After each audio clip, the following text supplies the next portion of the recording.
Bonjour. Olivier. On commence avec ce procès en Iran. Celui du chef de bureau du Washington Post à Téhéran, Jason Rezaian, est accusé d'espionnage en collaboration avec un gouvernement hostile et de propagande. Oui, c'est ce qu'on lui reproche. C'est la 15e chambre du tribunal révolutionnaire de Téhéran, une cour spéciale qui juge les affaires politiques qui est en train de statuer à huis clos. Autant dire dans cette république iranienne où tout est à peu près politique que lorsque l'on parle des États-Unis, on marche sur de la dynamite. Les deux pays ont rompu leurs relations diplomatiques en 1979, mais personne n'a oublié qu'il y a encore peu en Iran, on appelait les États-Unis le grand Satan, et qu'il y a encore peu aux États-Unis, on classait l'Iran parmi l'axe du mal. Malgré le rapprochement qu'il y a eu entre les présidents Obama et Rouhani, les choses ne sont encore pas complètement réglées. C'est donc le procès d'un journaliste qui, par définition, est un homme qui se trouve au milieu, qui regarde de part et d'autre et qui raconte, un médiateur. Et ces médiateurs font parfois l'objet de règlements de compte des plus grands. On les prend en otage, on les exécute ou on les juge. C'est le cas de Jason Rezaian. Le 22 juillet dernier, il est chez lui avec son épouse. Lui a la double nationalité américaine et iranienne lorsqu'il voit arriver la police. Son épouse travaille pour un journal qui s'appelle Le National, un journal des Émirats arabes unis. Autant dire que l'un et l'autre travaillent pour ce que les mollahs appellent des puissances hostile. On est pourtant en plein climat de détente, mais ce climat de détente ne convainc pas tout le monde. Rezaian est accusé d'avoir eu accès à des informations via la présidence iranienne jugées sensibles. Le président Rouhani se serait servi de lui pour faire passer des messages, en gros pour rassurer la présidence américaine sur ses bonnes intentions et pouvoir ainsi progresser sur cette politique de réchauffement, de rapprochement que l'on constate depuis un peu plus d'un an.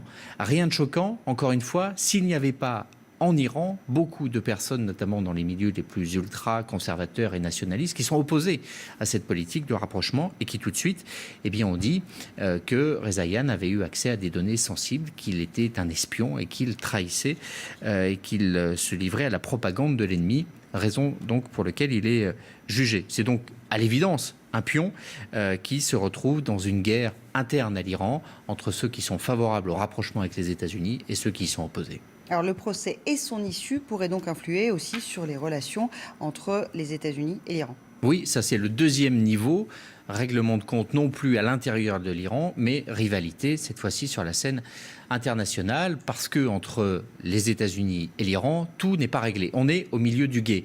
Il y a encore le dernier pas à faire et tout le monde hésite. Sur la question extrêmement sensible du nucléaire iranien, un accord a été trouvé et on a jusqu'au 30 juin pour définir précisément les contours de cet accord. Il y a un point qui notamment est en train de crisper tout le monde, c'est de savoir si parmi les sites iraniens qui pourront être inspectés, il y aura les sites militaires.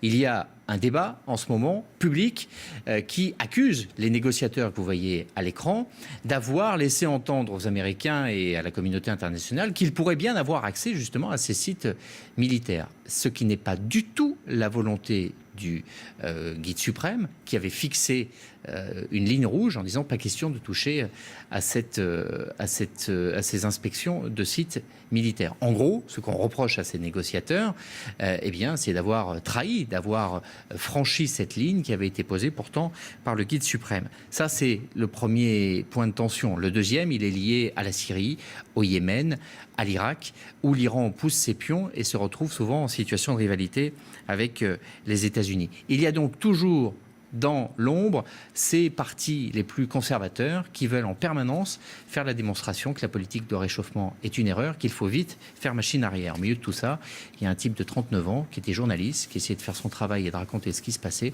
et qui est l'enjeu de règlement de compte qu'il dépasse beaucoup plus largement. On appelle ça le grand jeu, la diplomatie avec un grand D. Mais tout ça, normalement, ne devrait pas le concerner. Merci beaucoup, Olivier. C'était Le Monde en Plus.